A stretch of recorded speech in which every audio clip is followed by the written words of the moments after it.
My name is Laura Sterling, and I'm 35 years old. 10 years ago, my own parents threw me out of their Greenwich mansion while I was 6 months pregnant, calling me a disgrace to the Sterling family name. They chose their precious reputation over their own daughter, leaving me with nothing but a suitcase and a shattered heart. For a decade, they acted like I never existed. Until last week, when they barged into my Manhattan law office demanding to meet their grandchild. But what they discovered about who I'd become, and more importantly, what I now controlled, left them utterly speechless. Before we dive into this journey of betrayal and ultimate justice, please take a moment to like and subscribe, but only if you truly connect with this story. I'd love to know where you're watching from and what time it is in your corner of the world. Now let me take you back to where it all began.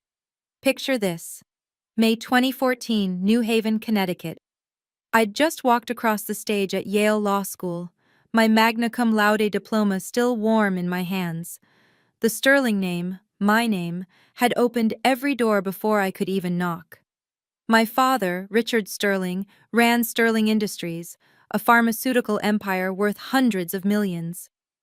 Our Greenwich estate sprawled across 8 acres, complete with tennis courts and a pool house larger than most people's homes. Growing up, I'd watched my parents host senators in our ballroom, seen my mother Victoria organize charity galas where a single table cost more than most Americans made in a year.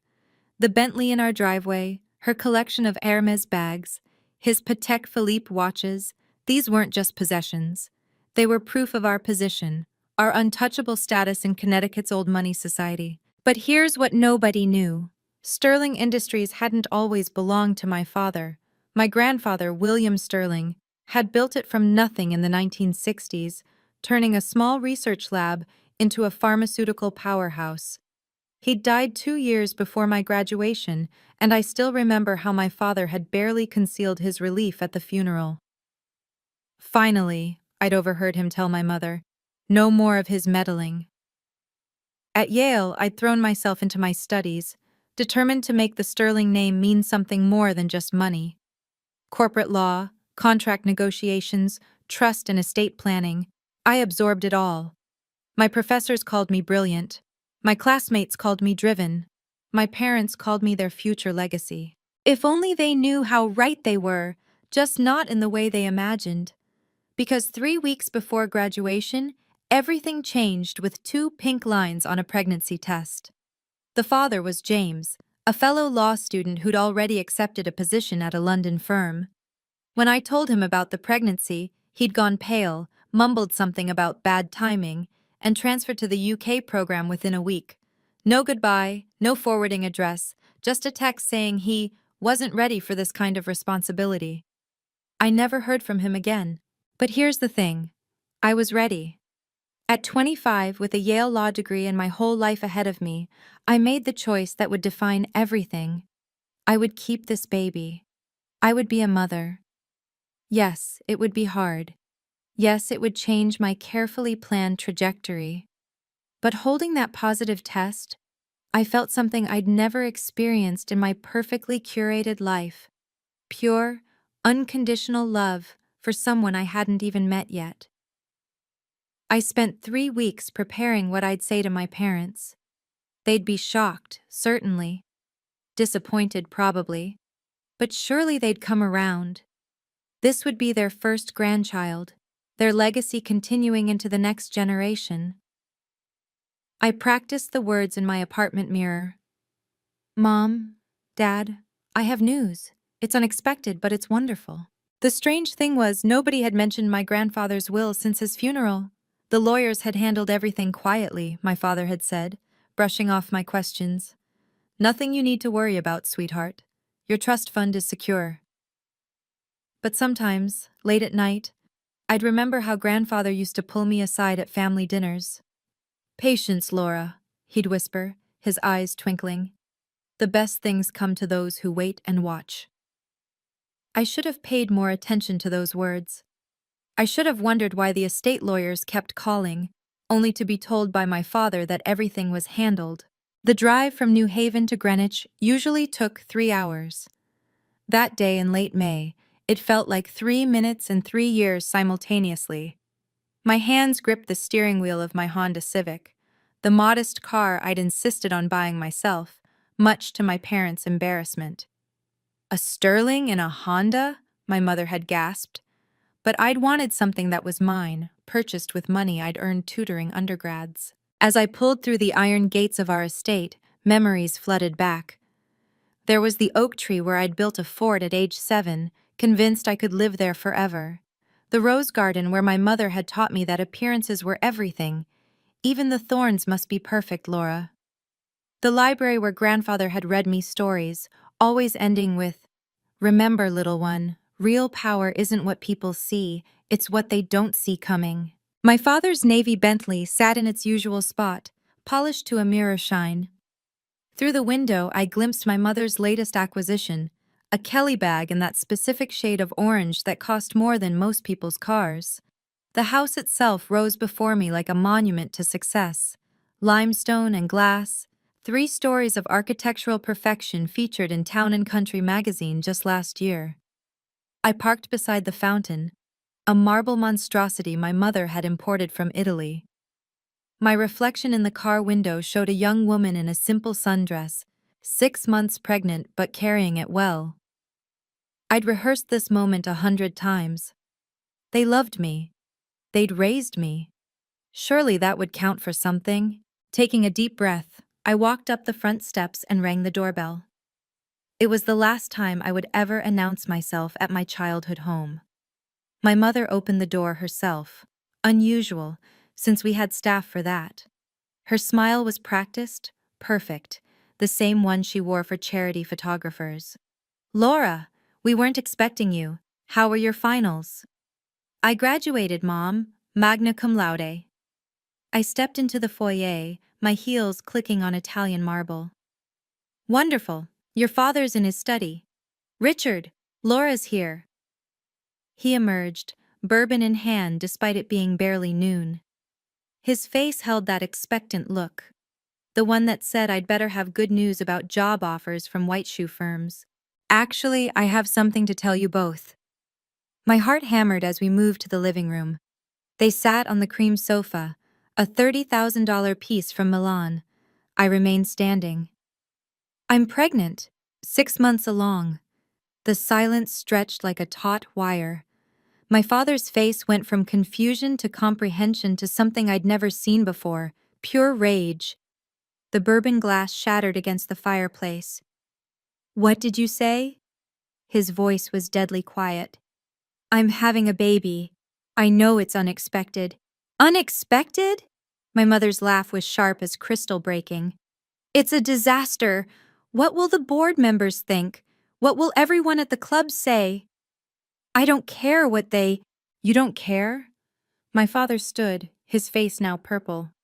"You've ruined everything we built for you. Every connection, every opportunity, gone. No Sterling has ever been a single mother. Ever." "Times change, Dad. I'm keeping my baby." "Then you're no daughter of mine." The words hung in the air like a death sentence. "You have 20 minutes to pack what you can carry. After that, security will escort you out." My mother was already removing my photos from the mantelpiece, dropping them into the wastebasket with theatrical precision. "You can't be serious." I stared at them, these people I'd called my parents for 25 years. "This is your grandchild we're talking about." "No," my mother said, her voice arctic. "We have no grandchild. What we have is a daughter who has destroyed the Sterling reputation with her carelessness. What will the Vanderbilts think? The Astors? We'll be the laughingstock of Greenwich." "There's still time," my father said, his meaning crystal clear. "Dr. Morrison could handle it discreetly. Or you could go away, Switzerland perhaps. Give it up for adoption. Return next year like nothing happened." "I'm not getting rid of my baby. And I'm not hiding." My voice grew stronger. "I'm a Yale-educated lawyer. I can provide for my child." "A Yale degree means nothing if you're an unwed mother," my mother snapped. "No respectable firm will hire you. No decent man will marry you. You'll be nothing but another statistic, another cautionary tale mothers tell their daughters." My father pulled out his phone. I'm calling security. You have 15 minutes now. Dad, please. Don't. He turned his back. You made your choice. Now live with the consequences. I climbed the stairs to my childhood room one last time. The walls still held my Yale acceptance letter, my high school valedictorian certificate, photos of family vacations to Martha's Vineyard. I pulled a suitcase from the closet, the same one I'd taken to college, and threw in what I could: clothes, toiletries, my laptop, the pearl necklace grandfather had given me for my 21st birthday. As I zipped the suitcase, I heard my mother on the phone. Yes, Bunny, you won't believe what's happened. Laura has disgraced us all. The family photos on my dresser caught my eye. I left them behind. Security was waiting at the bottom of the stairs. Marcus, who'd worked for our family for 10 years, who'd driven me to school dances and college interviews. His face was apologetic but firm. I'm sorry, Miss Laura. I have my orders. My mother stood by the door, holding it open like she couldn't wait to fumigate the house. My father had retreated to his study, but I could see his silhouette through the glass doors, already on another call, probably to his lawyers. Your credit cards have been canceled, my mother announced. Your trust fund is frozen until you come to your senses. Your health insurance ends today. Don't try to use the Sterling name for anything. We'll sue you for fraud if you do. You're really doing this? Throwing out your pregnant daughter? We're not throwing out our daughter, she said, examining her manicured nails. We no longer have a daughter. You are no longer a Sterling. Is that clear enough for you? I dragged my suitcase toward the door, each step echoing in the marble foyer. At the threshold, I turned back one last time. What about love? Doesn't that count for anything? Love? My father had emerged from his study. Love is what we tried to give you. The best education, the best opportunities, the best connections. You threw it all away for what? A bastard child? Don't you dare call my baby that. Get out. His voice was final. If you try to contact us, we'll file a restraining order. If you show up here, you'll be arrested for trespassing. You're dead to us. As I dragged my suitcase down those marble steps, past the fountain and the manicured gardens, I made a promise to myself and my unborn child. We would survive this. We would thrive. And one day, they would regret this moment. If you've ever felt abandoned by family when you needed them most, you're not alone. I see you, and I understand that pain. Drop a comment sharing your story. Our community is here to support each other, and sometimes knowing others have walked this path makes all the difference. And if this resonates with you, please hit that subscribe button. Your support helps me share these important stories. Now here's where my story takes an unexpected turn, because while my parents were busy destroying my present, they had no idea what my grandfather had already secured for my future. Within hours, my parents had sent an email to every relative, every family friend, every professional connection we'd ever had. The subject line was simple: regarding Laura. The content was devastating. It is with deep regret that we must inform you that Laura Sterling has chosen to bring shame upon our family name through her reckless behavior and poor judgment. As she has refused to take responsibility for her actions or accept reasonable solutions, we have been forced to sever all ties. We ask that you respect our decision and refrain from any contact with her. She is no longer a member of the Sterling family and has no claim to the Sterling name, resources, or connections. My cousin Emma forwarded it to me from a rest stop on I-95, adding only, "I'm sorry, but I can't risk my trust fund. Good luck." By nightfall, I'd been unfriended, blocked, and deleted from every social circle I'd ever known.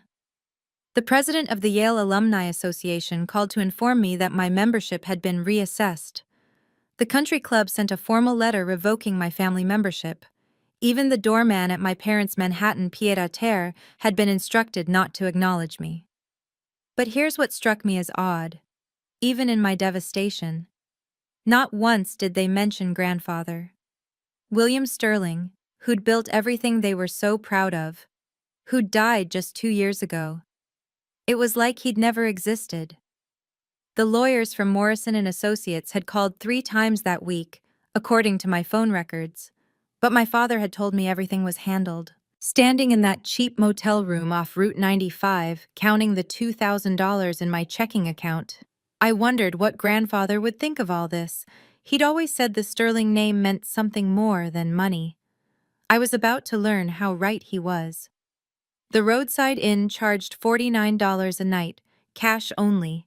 The sheets were rough, the air conditioner wheezed, and I could hear every conversation through the paper-thin walls. I sat on the edge of the bed, my suitcase open beside me, calculating how long my money would last. $2,000. Maybe 3 months if I was careful. Then what? Morning sickness hit hard at 3 a.m. I knelt over the cracked toilet, 7 months pregnant, completely alone. No health insurance, no job prospects. Who would hire a heavily pregnant woman? No family, no friends brave enough to defy my parents' edict. I pulled out my laptop and searched for law firms, sending out resume after resume. Within hours, the rejections started rolling in. Position filled. Not hiring at this time. One honest HR manager actually called. "Laura, I'll be straight with you. Richard Sterling has made it clear that anyone who hires you will lose Sterling Industries business. That's a $50 million account. I'm sorry." By the third night, panic had set in. I couldn't afford prenatal care. I couldn't afford a security deposit on an apartment. I couldn't even afford a crib for my baby. The Sterling name, which had opened every door my entire life, was now a scarlet letter. I lay on that lumpy motel bed, feeling my baby kick, and whispered, "I'm so sorry, little one. I promised you'd have everything, and I can't even give you a home." That's when my phone rang. Unknown number, 212 area code. "Miss Sterling, this is Marcus Cooper from Morrison & Associates. I'm a senior partner here. Your grandfather spoke very highly of you before he passed. I understand you might be looking for employment." My heart stopped. Morrison & Associates was one of Manhattan's most prestigious firms. How did they even know? Yes, I'm looking for work, but I should tell you, I'm pregnant, due in 2 months. "We're aware," Marcus Cooper said, his voice warm but professional. "Your grandfather was one of our most valued clients. He made certain arrangements before he passed, arrangements your father has been trying very hard to keep you from discovering." "What arrangements?" "That's a conversation better had in person. Can you come to our Manhattan office tomorrow? We have an entry-level position in our trust and estates department, full benefits, including immediate health insurance and paid maternity leave. It's not charity, Miss Sterling. Your grandfather always said you'd be brilliant. We could use someone with your credentials." I gripped the phone, tears streaming down my face. "My father, he's told everyone not to hire me." "Richard Sterling doesn't intimidate us. Your grandfather's estate is worth considerably more to our firm than Sterling Industries ever could be. Besides, William Sterling specifically requested we look after you if you ever needed us.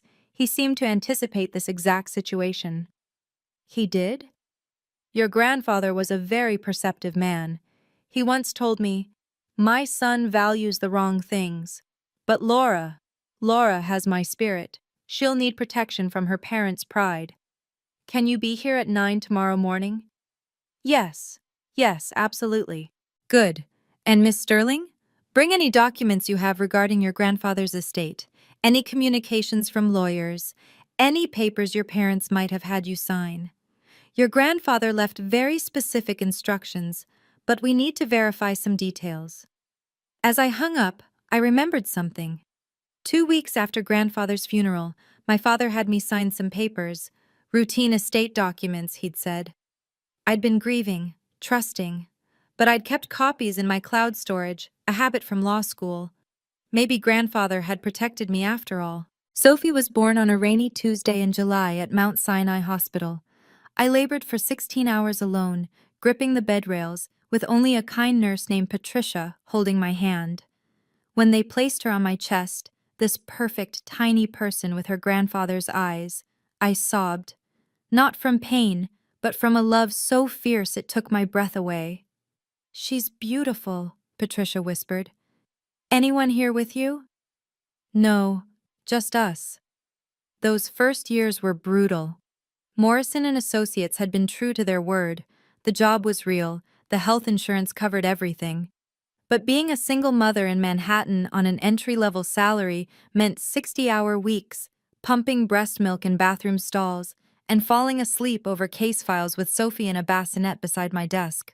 Our apartment in Queens was a far cry from Greenwich, 500 square feet, bars on the windows, sirens all night. Half my salary went to a nanny named Rosa, who taught Sophie Spanish while I worked until midnight. The other half barely covered rent and formula. I remember one night, Sophie screaming with colic, my laptop open to a complex trust document, thinking about my childhood bedroom with its walk-in closet bigger than our entire apartment. "Patience, Laura," I whispered, echoing my grandfather's words. Patience. Every small victory felt enormous. Sophie's first word, Mama. Her first steps, in the law firm's lobby. My first successful case, a $10 million settlement that earned me a promotion to senior associate. We were surviving. More than that, we were building something real. But my parents' cruelty didn't stop. When Sophie was 2, I received a cease and desist letter. Stop using the Sterling name or face legal action. When she was 3, they spread rumors that I'd embezzled money, nearly costing me my job until Marcus Cooper shut it down with one phone call. The cruelest blow came when Sophie started asking questions. "Mommy, why don't I have grandparents like Emma at school? How do you explain to a 5-year-old that her grandparents chose their reputation over her existence? That they lived 40 minutes away in a mansion with 8 empty bedrooms, but wouldn't acknowledge she was alive?" "Some families look different, baby," I'd say, braiding her hair for school. "We have each other, and that's enough." But it wasn't just the emotional wounds. My father actively sabotaged every opportunity he could. When I applied for a mortgage, he had banking friends deny my applications. When Sophie got into an elite preschool, he threatened to pull Sterling Industries donations until they rescinded her acceptance. The Sterling name followed us like a curse. The legal letters kept coming, always on Sterling Industries' letterhead, always threatening. Any attempt to contact the family will be considered harassment. Any use of family connections will be prosecuted as fraud. Any claim to the Sterling legacy will be met with immediate legal action. I saved every letter, every email, every documented threat in a folder labeled Evidence. My law school training had taught me the value of documentation. Someday, I thought, this paper trail would matter. "Why are those people so mean to us?" Sophie asked once after a Sterling family friend had literally crossed the street to avoid us. "Sometimes people are afraid of truth," I told her. "But we don't need to be afraid of anything, because we have something they don't." "What's that?" "Each other. And integrity." She nodded solemnly, her little face so serious. "And ice cream on Fridays?" "That too, baby, that too." What I didn't know was that 3,000 miles away, James Morrison was about to change everything with a single phone call. The case that changed everything involved a pharmaceutical company trying to bury evidence of toxic side effects. Sound familiar? It wasn't Sterling Industries, but the parallels were obvious. I worked 18-hour days, Sophie doing homework in my office, building an airtight case that resulted in a $10 million settlement and justice for dozens of families. "Brilliant work," Marcus Cooper said, calling me into his office. "The partners have voted. You're being promoted to senior associate with a corresponding salary increase." The number he named made me dizzy. Not Greenwich money, but enough to move Sophie and me to a 2-bedroom in Manhattan. Enough for the private school that would challenge her brilliant mind. Enough to stop checking my bank balance before buying groceries. "There's more," Marcus continued. "James Morrison wants to see you. He's been monitoring your progress for years, at your grandfather's request." "My grandfather's been dead for 7 years." "His instructions weren't." Marcus smiled. "James has been waiting for the right moment. He believes that moment is now. That afternoon, I met James Morrison in his corner office overlooking Central Park. At 75, he radiated the quiet power that comes from decades of managing old money secrets. On his desk sat a folder marked, Confidential, William Sterling Estate. Your grandfather was my closest friend, he began, and the smartest man I ever knew. He saw this coming. All of it. Your parents' reaction, their cruelty, everything. How could he know? Because your father showed his true colors long ago. The way he treated employees, the way he hungered for power he hadn't earned. William knew that if you ever challenged the Sterling status quo, Richard would destroy you rather than accept you. He pushed the folder across the desk. So he protected you. It's time you knew exactly how much. My hands shook as I opened the folder. Inside was a will dated January 15th, 1995, when I was just 5 years old. The document was pristine, notarized, witnessed by 3 partners of Morrison and Associates. This can't be right, I whispered, reading the key passage for the 3rd time. It says I'm the sole beneficiary of everything, not my father. Me. Keep reading, James said quietly. The details were staggering. $50 million in trust. Multiple real estate holdings, including properties in Manhattan, Connecticut, and Martha's Vineyard. Stock portfolios, bond funds, art collections. But the crown jewel made me gasp. 51% of Sterling Industries shares. Your grandfather founded that company, James explained. He gave your father 49% and the CEO title 15 years ago, but he never gave him control. He kept 51% in a trust, waiting. Waiting for what? For you to be ready. The trust was structured to transfer to you automatically on your 35th birthday, that's next month, or upon certain triggering events. What triggering events? James smiled. If your parents ever formally disowned you or barred you from the family home, your grandfather anticipated their cruelty and used it against them. The moment they threw you out, the trust activated. You've technically owned everything for 7 years. We just couldn't tell you until you were established enough to handle the fallout. I stared at the papers. My parents have been living in a house I own? One of several, yes. They've been drawing salaries from a company you control. Your father has been making decisions that legally require your approval. They don't know? We've been managing it through a shell trust to protect you while you built your career. But now? Now you're ready to claim what's yours. There's a specific clause here. James pointed to a section highlighted in yellow. Your parents can remain in the Greenwich house only as long as they make no attempt to contact you or Sophie. One violation, and they're subject to immediate eviction. Grandfather thought of everything. He did. Look at this addendum. James flipped to another page. If they ever try to claim grandparental rights or demand access to your child, they forfeit their positions at Sterling Industries and their monthly allowances from the trust. The monthly allowances were generous, $50,000 each, but they came with ironclad conditions: no contact, no harassment, no public statements about me or Sophie. It was a golden cage of their own making. Why didn't he just disinherit my father completely? Because William wanted them to have a choice. They could have chosen love, chosen you, and kept everything.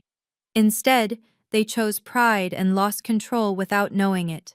He called it poetic justice. I found a letter in the folder, sealed, with my name in grandfather's handwriting.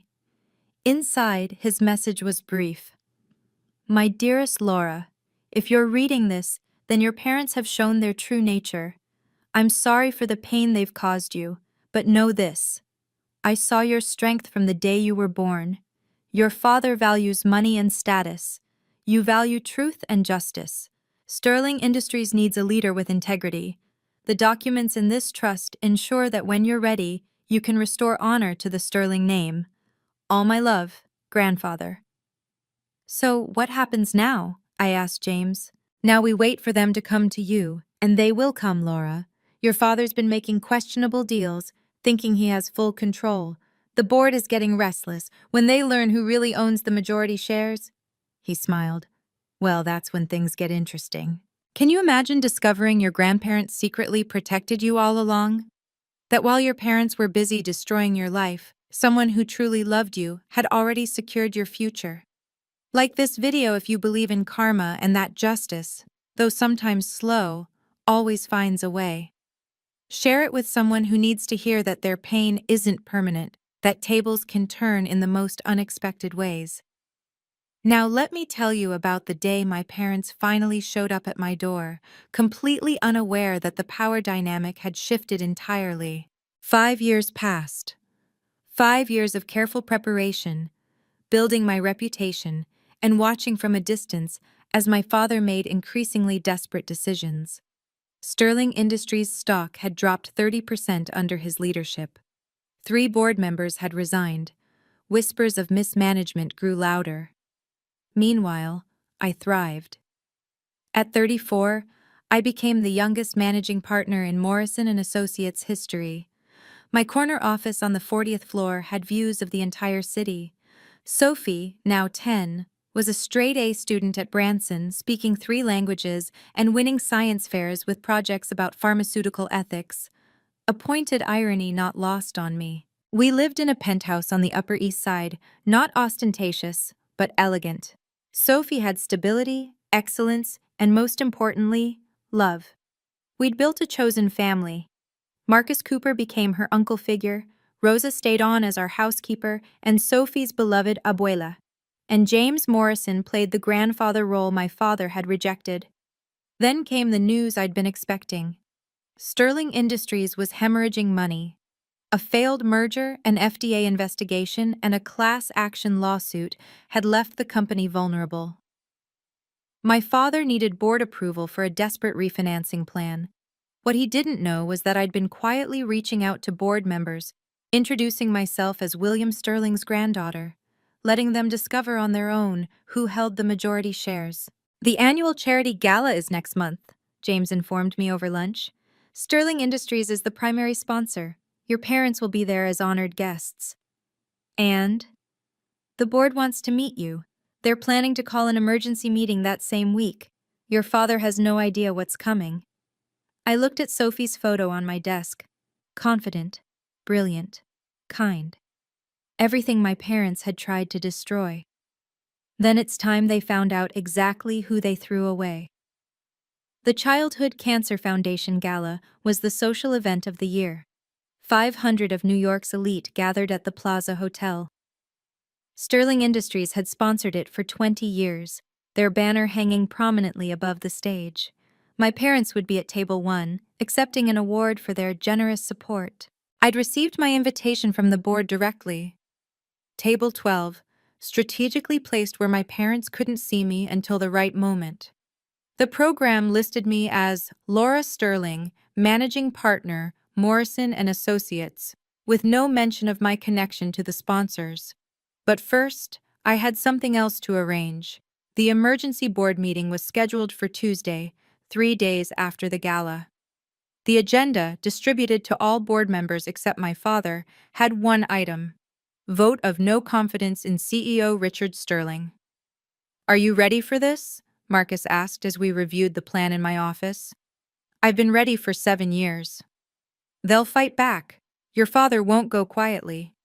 He won't have a choice. 51% trumps everything else." Sophie knocked and entered, poised beyond her 10 years. "Mom, are you really going to see them?" I'd been honest with her, age appropriately, about why she didn't have grandparents. She knew they'd chosen their reputation over us. She knew we were better off without them. "Yes, baby, but not for reconciliation, for closure." "And to show them what they missed?" I smiled. "That too." She hugged me tight. "They're idiots for not wanting us." Language, Sophie. Sorry, they're formally educated idiots for not wanting us. That's my girl. My brilliant, confident girl who would never question her worth because someone else couldn't see it. The Sterling name would mean something different for her generation. Integrity over image, substance over status. 2 days before the gala, my assistant knocked on my office door. "Ms. Sterling, There are two people here claiming to be your parents. They don't have an appointment. My hand stilled on the keyboard. 7 years of silence, and they just appeared? Send them in. They entered like they owned the place. My father in his $5,000 Tom Ford suit, my mother clutching her new Hermes Birkin. They'd aged, but expensively. His hair silver but perfectly styled, her face frozen by subtle procedures. They didn't knock, didn't wait for permission, just walked in like I was still the daughter they could command. Laura. My father's voice held the same dismissive tone from 7 years ago. We need to discuss Sophie. You mean the grandchild you've never acknowledged exists? My mother's lips pursed. That's all in the past. We've reconsidered our position. How magnanimous of you. Don't be flippant, my father snapped. She's our blood. We have rights. Rights? I laughed, actually laughed. You formally disowned me. You sent written notice to 500 people that I was no longer your daughter. You threatened legal action if I used the Sterling name. What rights could you possibly have? Grandparental rights are recognized in New York State, my mother said, as if she'd rehearsed it. Our lawyer says, your lawyer is wrong. I kept my voice steady, professional. Grandparental rights require an existing relationship to preserve. You've never met Sophie. You've actively avoided her for 10 years. No court would grant you access. You can't keep her from us forever, my father threatened. The Sterling name needs an heir. The Sterling name has an heir. Her name is Sophie Sterling, and she doesn't need grandparents who threw her mother out while pregnant. Their faces were getting red. Good. Let them feel a fraction of what I felt 7 years ago. You think your little law degree scares us? My father leaned forward, trying to intimidate me like I was still 25 and desperate. Sterling Industries has a team of lawyers who work for Sterling Industries, not for you personally. I am Sterling Industries. Are you? I kept my face neutral, giving nothing away. That's interesting. My mother jumped in, switching to manipulation. Laura, darling, we're family. Surely we can move past this unpleasantness. Sophie deserves to know her heritage, her place in society. We can open doors for her. The same doors you slammed in my face? That was different. You were unmarried? Pregnant? I was your daughter. The words came out sharp. And Sophie doesn't need your doors. She's already at Branson, already brilliant, already everything you claimed I'd ruined her chances of becoming. Branson? My mother's eyes widened. How did you manage without you? Quite well, actually. My father stood, his face purple with rage, the same shade from 7 years ago. You listen to me, you ungrateful. Security is one button away, I interrupted calmly. I suggest you leave before I have you escorted out. Again, that seems to be our pattern, doesn't it? You throwing me out of your house, me throwing you out of my office. Your office? He laughed bitterly. You're an employee here. I could buy this entire firm with what I spend on lawyers annually. Try it, I said simply. See how that works out for you.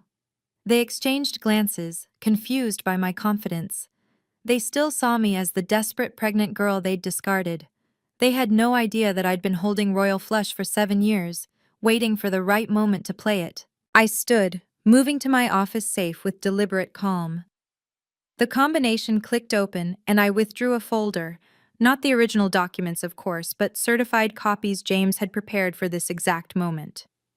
Before you make any more threats about legal action or grandparental rights, there's something you should know. What's that supposed to mean? My mother's voice had lost some of its imperious tone. I placed the folder on my desk but didn't open it yet. Tell me, when was the last time you spoke to the board of Sterling Industries? My father frowned. What does that have to do with? Just answer the question. The quarterly meeting last month. Not that it's any of your business. Interesting. And you didn't notice anything unusual? No questions about ownership structure? No concerns about voting shares? His face paled slightly. What are you talking about?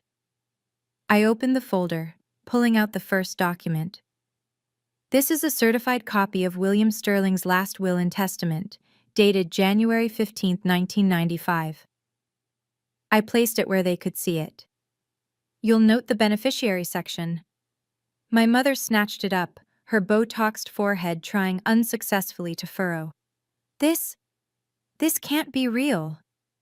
Oh, but it is. Notarized, witnessed, filed with the state of New York 20 years ago. I pulled out the next document. And this is the trust agreement, showing the automatic transfer of assets upon certain triggering events. My father grabbed it from her hands, his eyes scanning frantically. Triggering events?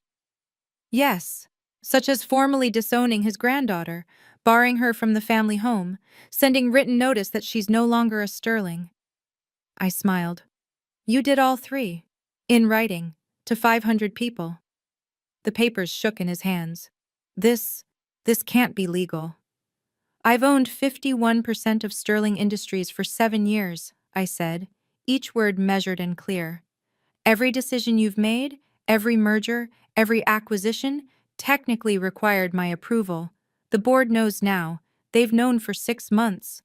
You're lying. But my father's voice cracked. He knew grandfather's signature, knew those witnesses. The house you live in? The one you threw me out of? It's been part of my trust portfolio since the day you disowned me. You've been living in my property, drawing salaries from my company, spending money that technically needed my authorization. We'll fight this, my mother gasped. We'll contest the will. On what grounds? Grandfather was of sound mind. The will was properly executed 20 years ago, and you've been accepting the terms by living in trust properties and drawing from trust accounts. I pulled out another document. Your own lawyers confirmed the will's validity when they processed his estate. Of course, they didn't mention the controlling interest because the trust was sealed until activated. My father collapsed into a chair, his face ashen. The board meeting Tuesday is to vote on your removal as CEO. I've already got the votes. Grandfather's friends on the board have been waiting for this moment as long as I have. You can't. I can. I will. And there's nothing you can do to stop it.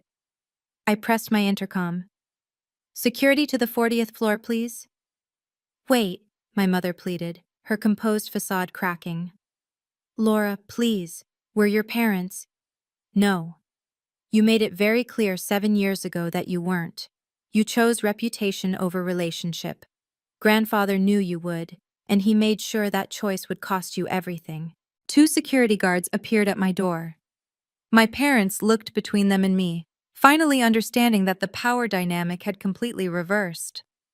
The plaza ballroom glittered with crystal chandeliers and New York's elite. 500 guests in designer gowns and tuxedos, champagne flowing, silent auction paddles rising. My parents sat at table 1, my father forcing smiles while my mother clutched her pearls, literally.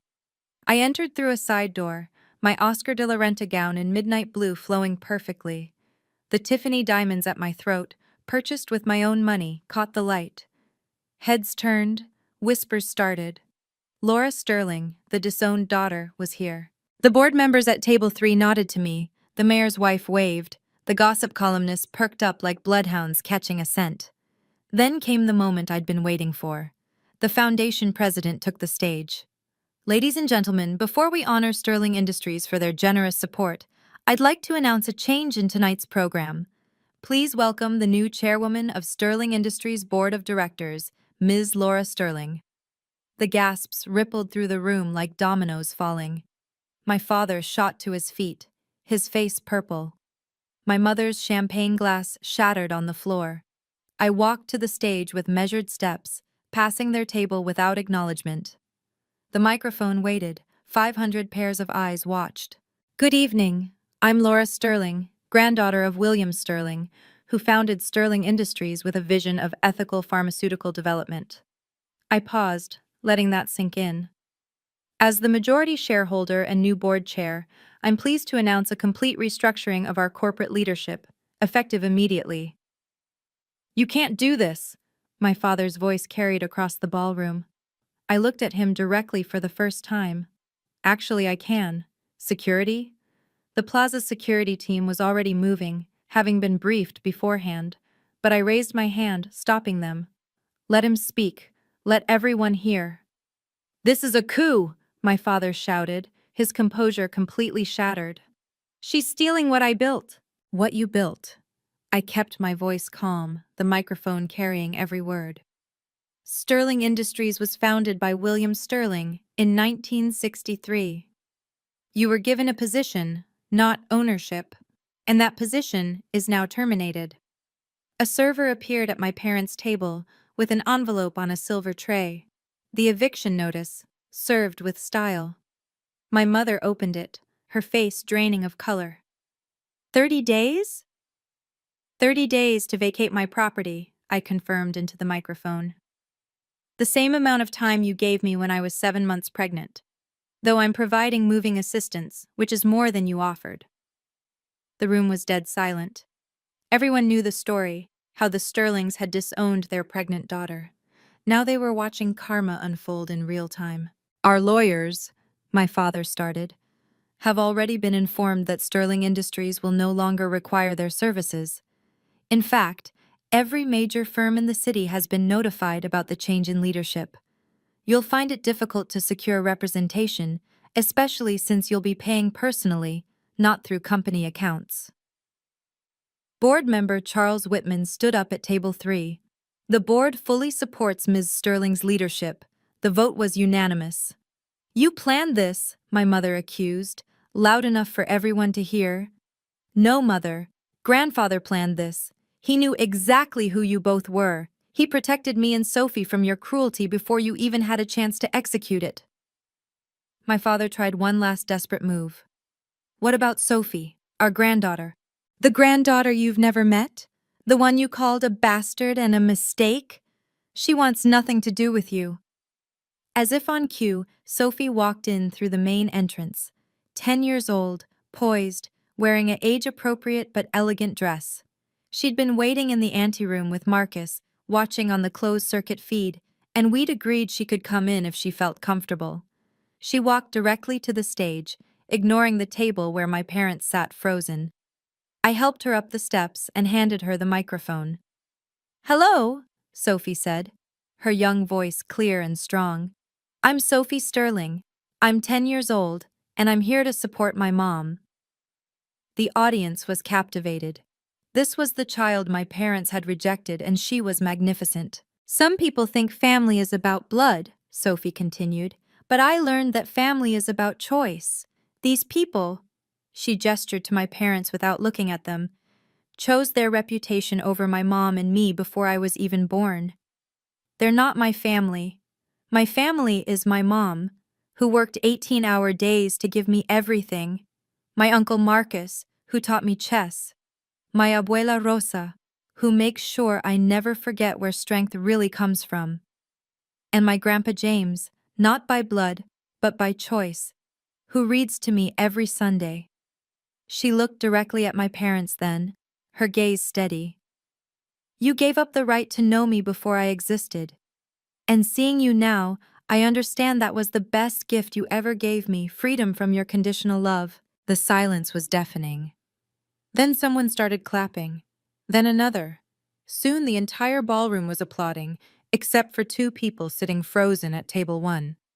Sophie handed back the microphone and whispered, "Did I do okay, Mom?" "Perfect, baby. Absolutely perfect." My parents rose to leave, but found security waiting at every exit. Not to trap them, but to escort them out with the same efficiency they'd once used on me. The next morning, my parents were in James Morrison's conference room.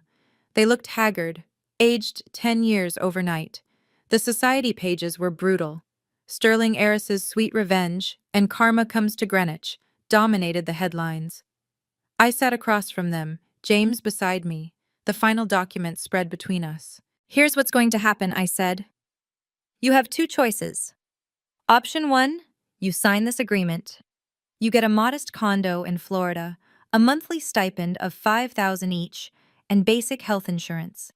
In exchange, you agree to no contact with Sophie or me, ever. No interviews, no social media, no attempts at reconciliation." "5,000?" my mother gasped. "We spend that on lunch." "You spent that on lunch, past tense," I continued. Option 2. You refuse to sign. I proceed with full disinheritance, forensic accounting of your spending over the last 7 years, and potential criminal charges for misuse of corporate funds. You get nothing. This is extortion, my father spat. This is more than you offered me, I replied. When I was pregnant and scared, you gave me 20 minutes and threw me out. I'm giving you a home and an income. That's the difference between us. James slid a pen across the table. You have 1 hour to decide.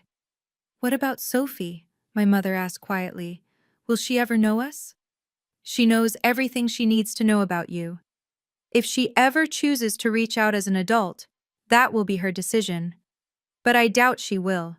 She's learned that DNA doesn't make a family, love does. They signed. Of course they signed. Without their wealth and connections, they were nothing. They'd built their entire identities on the Sterling name and fortune, never realizing both actually belonged to me. 2 years have passed since that night at the plaza.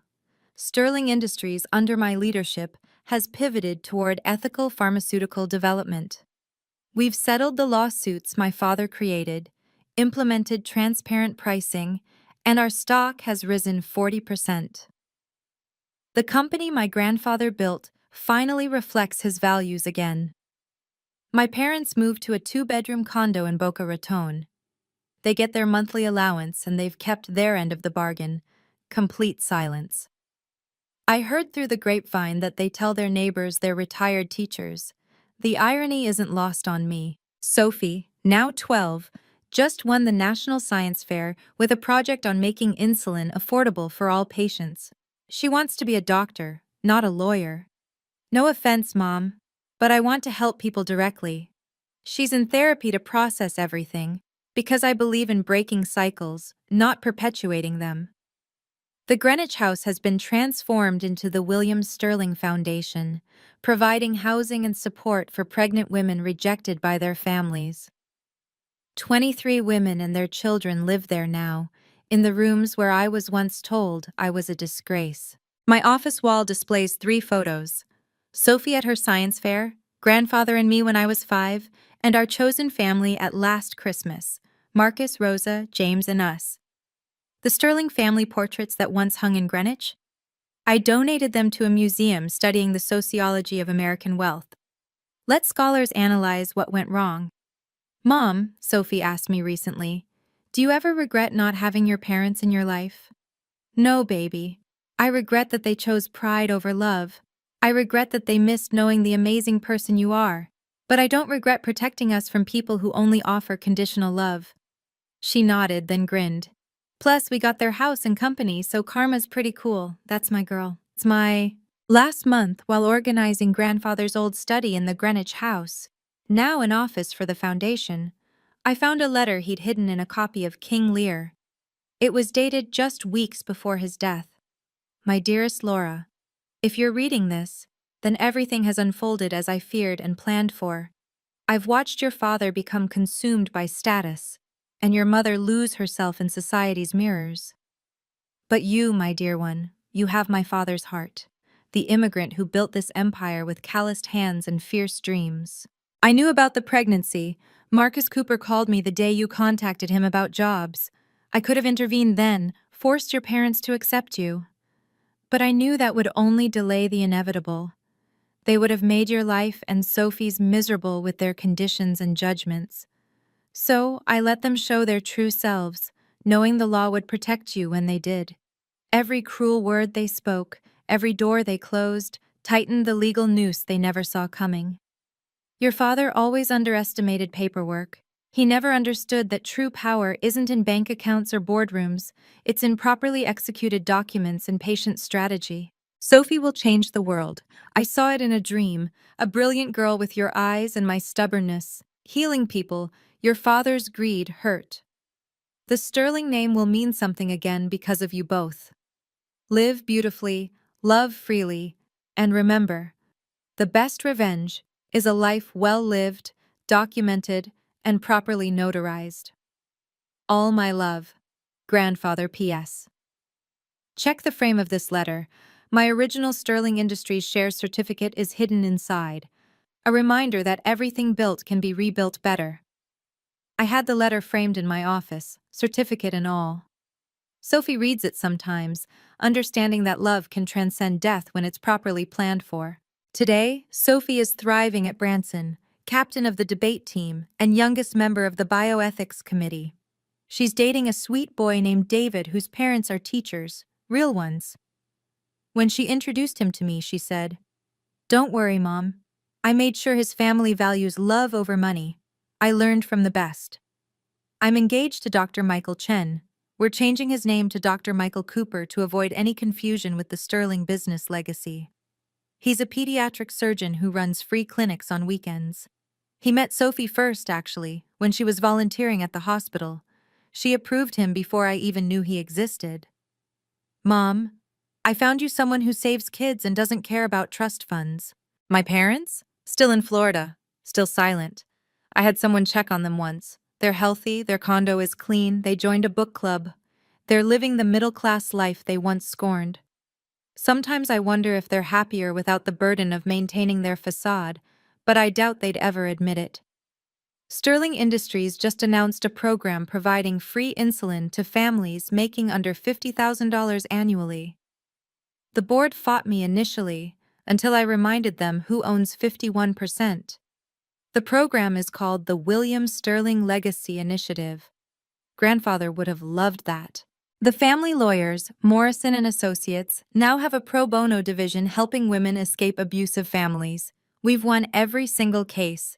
Turns out, when you document everything and plan strategically, justice isn't just possible, it's inevitable.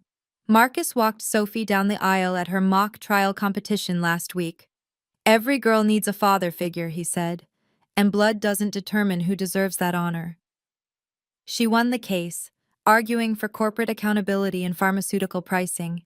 The apple doesn't fall far from the tree, just sometimes it rolls to a better orchard. People often ask me if I forgive my parents. The answer is complicated. I forgive them for my own peace, but forgiveness doesn't mean reconciliation. It doesn't mean forgetting. It means I don't carry the weight of their choices anymore. They called me a disgrace, but disgrace is abandoning your pregnant daughter for the opinion of strangers. They said I ruined the Sterling name, but they're the ones who sold their souls for social status. They worried about what everyone would think, never realizing everyone would eventually see them disowned by their own cruelty, served papers at their own gala, and escorted from their own empire. The truth is, blood doesn't make you family. Choice does. My parents had every opportunity to choose love, to choose us. Instead, they chose their reputation, and in the ultimate irony, they lost both. I think about the 23 women living in the Greenwich house now, each one thrown away by families who valued appearance over affection, each one rebuilding with their children, creating new definitions of family. We have dinner together every month. Their kids call me Aunt Laura. Sophie mentors the teenagers. We're the family none of us were born into, but all of us chose. Success isn't the best revenge. Living authentically is. Every morning, I wake up knowing Sophie and I are loved for who we are, not what we represent. Every night, she goes to bed knowing her worth isn't negotiable, isn't conditional, isn't dependent on anyone else's approval. My parents gave me one gift through their rejection. They taught me exactly what not to do. They showed me that wealth without wisdom is poverty, that status without substance is emptiness, that a name without love is just letters on paper. And those letters? I kept them. Sterling. But now it means something different. Sophie graduates from Branson next month as valedictorian. Her speech is about redefining legacy, how true inheritance isn't money or status, but values and choices. She asked if she could mention her grandparents. "Not by name," I said. "They're a cautionary tale, not characters in your story." "What about Grandfather William?" "He's not a cautionary tale. He's proof that love finds a way, even from beyond." She's been accepted to Yale, full scholarship, though we could afford tuition now. "I want to earn it like you did, Mom, minus the disownment part." When people Google Sterling family now, They find articles about our foundation, our ethical pharmaceutical initiatives. Sophie's science fair wins. My parents' society pages have been buried under our actual accomplishments. Sometimes karma takes 7 years. Sometimes it takes a grandfather's foresight and a daughter's patience. But it always comes for those who choose cruelty over kindness, pride over people, reputation over relationship. The Sterling name once opened doors for me. Then it locked them. Now Sophie and I have built our own doors, and we decide who gets keys. My name is Laura Sterling. I'm 37 years old. I'm a mother, a lawyer, a CEO, and a survivor. But most importantly, I'm proof that family isn't about blood. It's about who shows up, who stays, and who loves you without conditions. Even if that family comes from a will written 20 years ago by a grandfather who loved you enough to protect your future. If my story resonated with you, please share it with someone who needs to hear that they're not alone in family rejection. Your worth was never theirs to determine. Have you ever had to set firm boundaries with toxic family? Drop a comment. Our community understands and supports each other. Like this video, if you believe that justice, though sometimes slow, always finds its way. Subscribe for more stories about overcoming adversity, finding chosen family, and building legacy from ashes. And remember, sometimes the best revenge isn't revenge at all. It's a life so well lived that their absence becomes irrelevant. Until next time, this is Laura, reminding you that you deserve unconditional love.